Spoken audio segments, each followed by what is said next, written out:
Additional consideration paid for by the following. Ohio Neck and Back Pain Relief Center, Scott M. Gray, D.C., across from the Marion Center between TSC and Kroger. For further information, dial 740-386-6580. Also located on the net at goodbackbadback.com. That's goodbackbadback.com.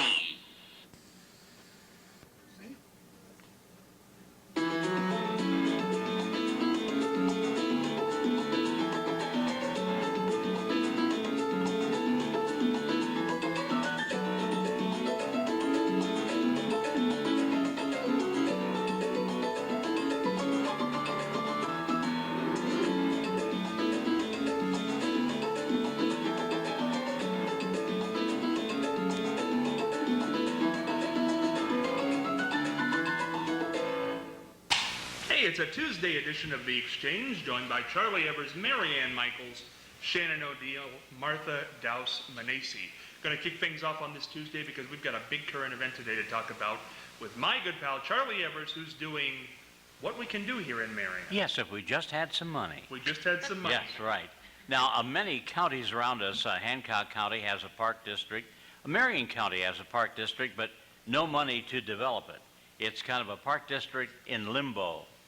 There's one area that's rather nice, Trello Mines, Paradise. But other than that, the bike trail is going to be part of that park district too, but there just isn't any money. And Crawford County has a very viable park district, but they struggle at times for money, but there are some big contributors there. They have, I think, half the people in Crawford County as members at $10 a year. But we could use that many members for our Marion County Historical Society, and maybe we could get the water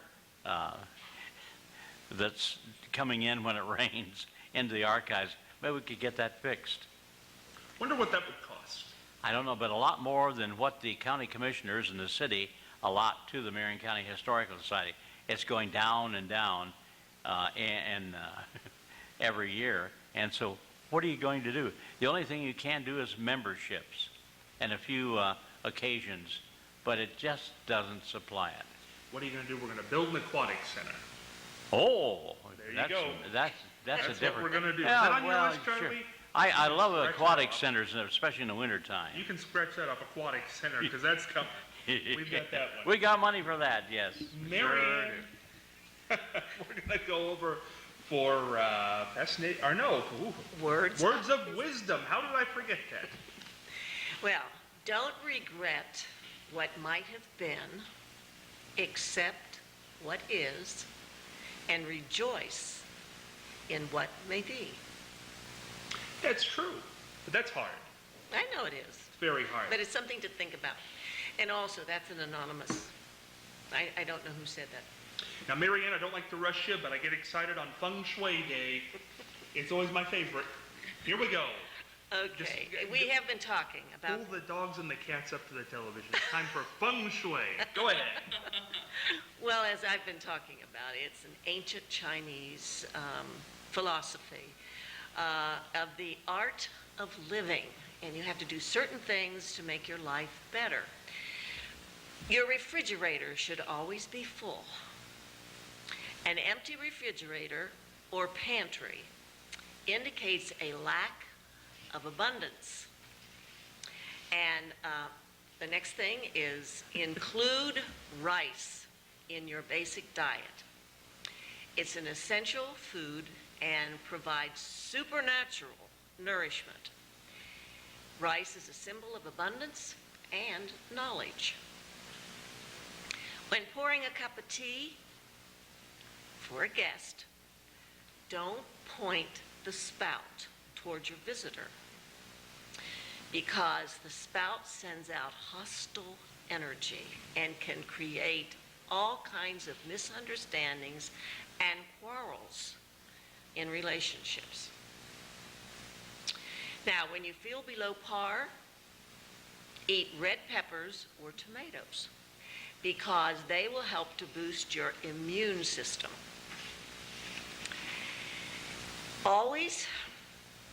ensure that your bedroom is bathed in light.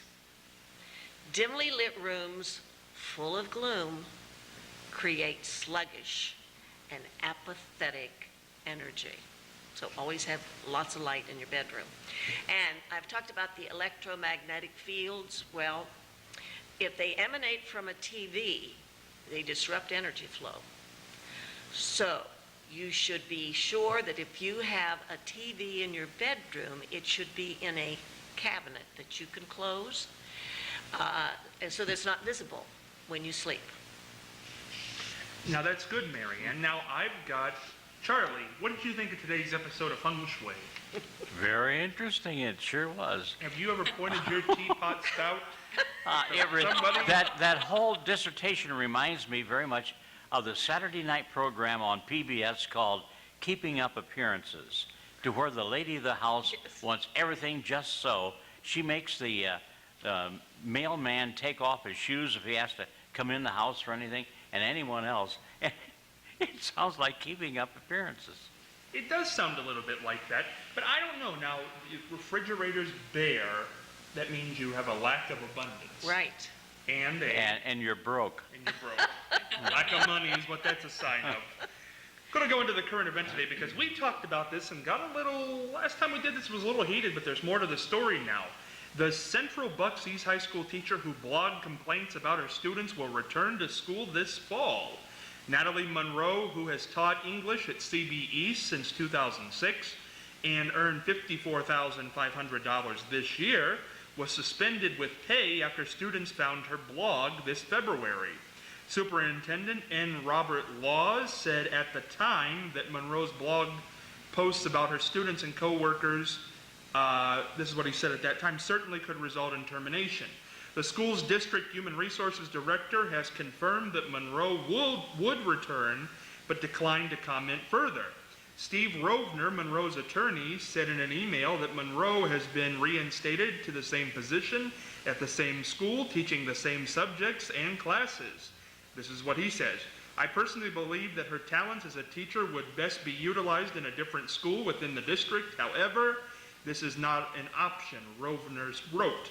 As Natalie has just confirmed her reinstatement with the district, she is taking a few days to digest this development in what has become an important national First Amendment employment and education case.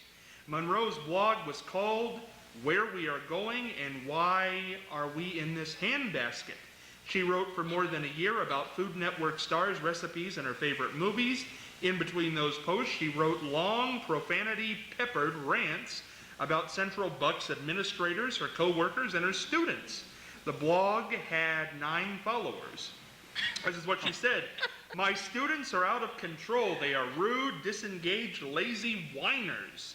Monroe wrote in October 2009, a little more than a month after she started her blog.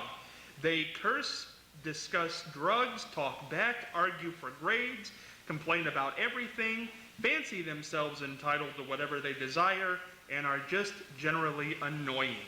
She described her students as lazy, rat-like, frightfully dim, whiny, simpering grade grubbers, and a variety of curse words. She also posted an image of a school bus with the comment, I don't care if you lick windows, take the special bus, or occasionally pee on yourself. You hang in there, sunshine.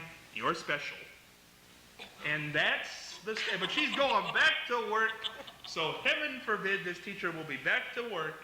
And Marianne, you said she should be in the past. I didn't hear all of the details, Scott. I didn't hear all of that What do you you just think talked now? about. Well, it's it is freedom of speech, but she was certainly not very smart to put, I'll tell you what, as I've said before, the internet is going to get all of us in trouble. I mean, because once you put something on the internet, everybody sees it, and I don't know why anybody would write something like that. She's probably very frustrated. Some of the things she says I can relate to some of them, but I would never, ever publish them. Because there are situations with some children in schools that you would not believe. They're not all angels. But spew out all of that, where everybody can read it, and then use profanity. That to me is very, very unprofessional. I could see why people were upset with her, definitely. But she will get her job back at $54,000 a year plus. Do you agree with that? Well, it's freedom of speech. But the thing of it is, I don't think she's going to be very popular. I mean, I think that she's going to have a rough time when she gets back. Because I think everybody is going to be critical of her, and I can understand why. I don't know if after writing that, but it's her choice to go. I mean, she could have quit. You very well could have Yes, quit. if she's so unhappy, why didn't she quit? That's exactly right. I mean, it sounds like she hates teaching. And I mean, she really shouldn't be a teacher if she hates it that much. I don't think she cares about being popular, because she's going back to the same school. Yes. Shannon, what do you think of this? You weren't here the first time we discussed this. What do you think?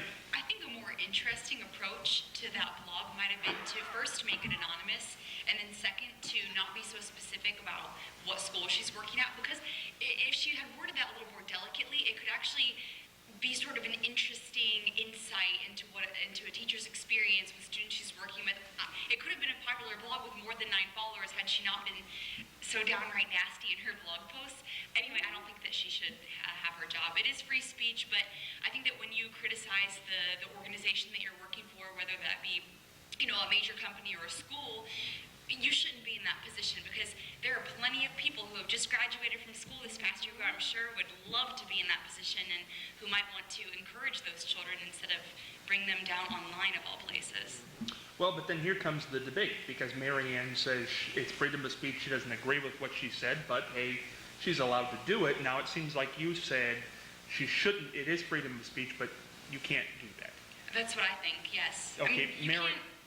Go ahead. I just don't think that you can expect to keep your job within a company or an organization or a school if you are bringing down the image and the morale and the reputation, and now what will people think of that school? And you know what they think of her? What will they think of the school now for allowing her to maintain her position? I just don't see that being a win-win for anybody. Well, Marianne, what do you feel on that note? I think she has good points there, definitely. If I were that person, I wouldn't go back to the school. I mean, because I think her life is going to be miserable. I think people are just going to she's going to be like a pariah, and they're not going to even associate with her. And I think the students will be even worse because of it. Well, but here's what we come down to, though.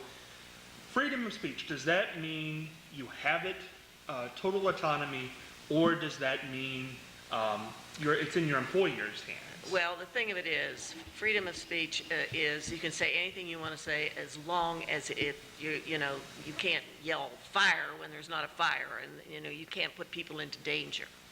But it is, you're supposed to be able to say what you want to say. Well, she's not very smart about it. So the $64,000 question is then, should your employer be able to fire you? Well, her attorney obviously proved his case because they can't fire her. So, I mean, I think it's moot. It's a done deal. Anything we say doesn't make any difference because it's against the law. That's true. Martha, how would you feel if you had a child in school and a teacher said things like this? Well, I think she ought to resign. There's no excuse for this. I think a lot of people feel the way you do, Martha. Yeah, it's very nasty. There's no doubt about it. Yes. Charlie, weigh in on this. What do you think when it comes to this woman? Well, I don't know how the teachers' union would view her, but I think they ought to have a conference with her. Otherwise, she should be fired. She could be censured. Yeah, I would think so. Yeah. What would happen to her if she were censored? I don't know if they could fire her because of being in the union, but she doesn't belong as a school teacher, period. But now when we come down, because the interesting thing is she is going to be a school teacher starting this fall, and she was even suspended with pay, so she's been home collecting the money from this district. The question is, and it's been this way in a lot of freedom of speech cases, does your employer have the right to fire you for something you say off the clock?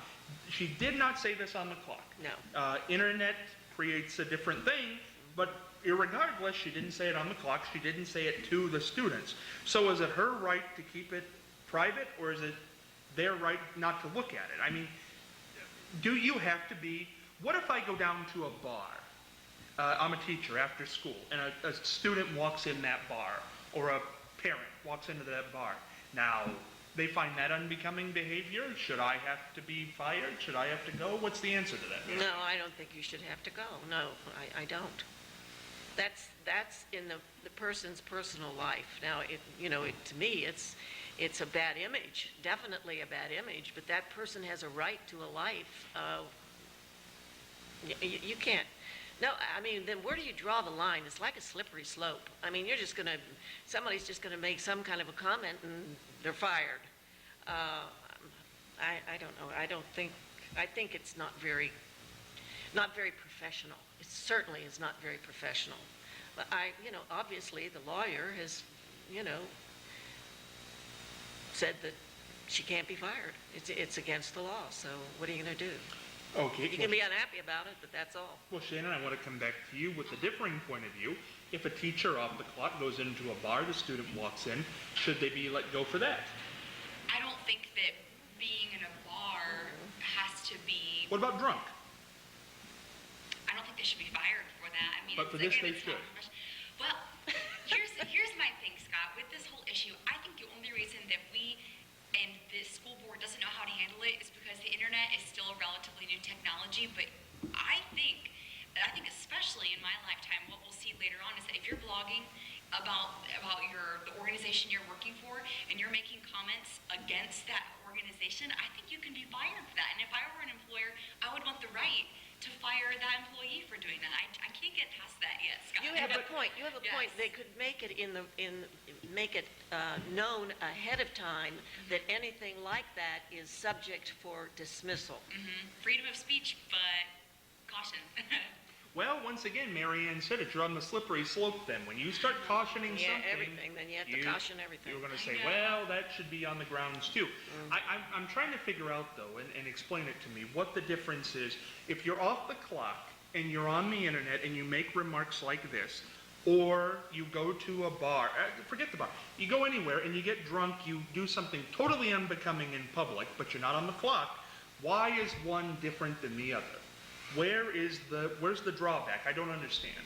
To me, the line was when she was making statements specifically about the school. I mean, if you're a wreck in your personal life and you're drunk and you're making a scene in public, sure, that's not good and that's not a great image for the school, but at the very least you weren't making comments that were attacking the school that you're working for. I don't know. That's to me where the line is drawn, but... Could I say this to somebody outside of school? Could I say it to somebody? I think you could, and it's not in a place for all to see. That blog entry, she could delete it and it would still be there for forever and ever. Forever. Shouldn't the kids have some kind of, that they made a big deal of this? I mean, I don't think the woman was right. Certainly not. That's a horrible thing to do, and it certainly is not professional. But the students who took it in, you don't think they wanted to put it to the teacher a little bit? You don't think teachers' tires had been cut and somebody got a bad grade, somebody soaked a window, something like that? I mean, why are we so... If nobody would have ever brought this to anybody's attention, who cares? People post stupid things on the internet all the time.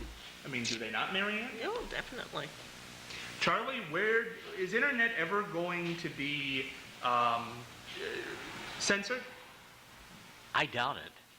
Never. You don't I think hope so? I hope we never have to pay a fee to use the internet other than what we pay our providers to. This is a very delicate situation. I think it's a miracle yet that we've not been regulated by the government more on what we do on the internet, what we do or say.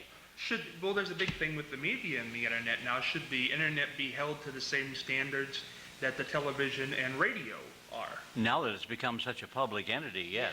That could be in the works. It could be, That but could be. see, I don't know though, because the thing there is television and radio and newspapers, you had to be employed. You don't necessarily have to be employed to go on the internet. You know, they could always hit them in the pocketbook.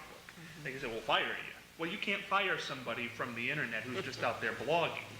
I think it's going to be very hard to regulate that in any way. But sad thing is that this teacher felt the need to even do that. Well, I've said, I think our whole technology is going to do us in eventually.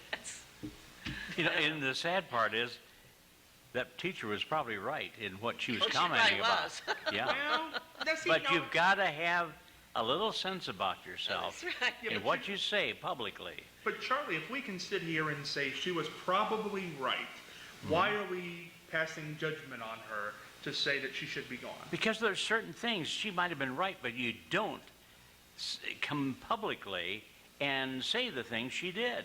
I mean, she should have taken an aspirin or something and just Couple deep breaths. and just shut up. I don't know. I'm too touchy about this one because it all comes back to the Helen Thomas thing, off the clock. The employer didn't like what she said, so they fired her. I just can never say that's okay. I mean, I don't want to be fired for something somebody takes to somebody and says, well, Yes. they did it off the clock. Who cares? Does it hurt those parents' feelings that their kids are frightfully dim? Who cares? They do. Says the teacher. They Says do. the teacher. We're going to get a quick other topic in because I think it's interesting. ESPN has asked the Ohio Supreme Court to release all emails, letters, and memos to and from former football coach Jim Tressel, Ohio State President E. Gordon Gee, and others that mention Pennsylvania businessman Ted Sarniak. Sarniak was a mentor to former Ohio State quarterback Terrell Pryor, whom Pryor reached out to before he left the team in June. According to the lawsuit, ESPN asked for emails involving Sarniak since March 15, 2007, that were from Tressel, Gee, Ohio State Director of NCAA Compliance Doug Archie, and Athletic Director Gene Smith. It also asked for all documents that were forwarded to the NCAA since January 1, 2010, related to an investigation of Tressel, along with a list of people who were officially barred from student-athlete game tickets since January 1, 2007, and all correspondence between the NCAA and Archie or any other Ohio State Athletic Department official related to any violation of NCAA rules since January 1, 2005. ESPN's court filing said that the university wrongfully denied its request for records. Well, here you go, Charlie. The magazine, the news source, ESPN, says you give us those emails, and if you don't, we're going to sue you. Should they have to give them? Well, there is that. Isn't there a law that you have to? I don't think you have to give them to a news source. I think if they're subpoenaed by a Oh, court. no, that's going on all over the state of Ohio. People are suing a lot of the cities to release records for various things, and I think the cities, for the most part, are winning. What good? Because whatever happened to Woodward and Bernstein? There's nobody doing that anymore. Now you just sue. Go up to the courthouse. They'll release it. What do you think, Mary Ann? I don't know. It's just a continuation of everything else we've been talking about. Well, I don't think so, really. About internet or about Jim Tressel? About Jim Tressel and about the internet. Well, I don't know. I find this more of a case, should media outlets be allowed to sue for information? I think that's wrong. I think it's wrong too. I think so. I do too. Martha, what do you think? I think it's wrong, definitely. Shannon? Wrong. So, I'm so Oh, we all exhausted. agree for a Oh, change. I'm so boy. exhausted by the Jim Take a Tressel moment. issue. We all Yeah, me agree. too. It happens so rarely. Gonna go into the mailbag real quick with 2 minutes left here on the program. Here's interesting. How do you age gracefully in a society that values youth? Melba in Marion. Well, Marion, I'm gonna come to you first because you're the one who said you would get plastic surgery. No, you didn't say that. I'm not putting. I'll get the tape and we'll play it next week. Scott, I qualified it. I don't want to have surgery, but I would, remember that, I'm gonna sue for the records and we'll get remember them out that, here. no, remember that beauty doctor that we had? Yes, on, yes. Well, she said she could get rid of this right here with ultrasound, and I said that I would go for that, but you know something, I don't think she could do that. I think it's impossible. But you told me that you would have plastic surgery if the price was right. Scott, I did not. I I think said, you did. I think you did. no, Marianne. I said I would go for the ultrasound, but I don't want anybody cutting me. I'm going to dive into the archives tonight. I think You that, do I think that. that was said, Mary. Jessica, you, What do you think, Charlie? How do you age gracefully? I would like to. I mean, To you know, age gracefully? I might have said I would like to. Oh. I'd love to get rid of, It's the simplest I'd like thing on to earth. get rid of this. And it doesn't cost much. You grab the top of your head and pull it up and then put a ribbon around it, and that takes care of everything. Double Yeah, that's chins. what I need. The whole This is works. what I need. I need this gone right here. No charge. There you go, Shannon. How are you going to age gracefully? Oh, she doesn't even have to think about that. If I were to give the most vibrant and youthful and just people who are so full of life and so spirited, I think are the people that are most involved in their community. So I say, drink a lot of water and stay involved in your community, and that's a recipe for youthfulness. And don't forget, knock back an energy drink or two during the day. Martha? No!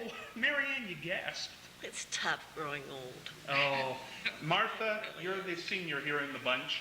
Tell us how you age gracefully. Well, you just live day by day and pray.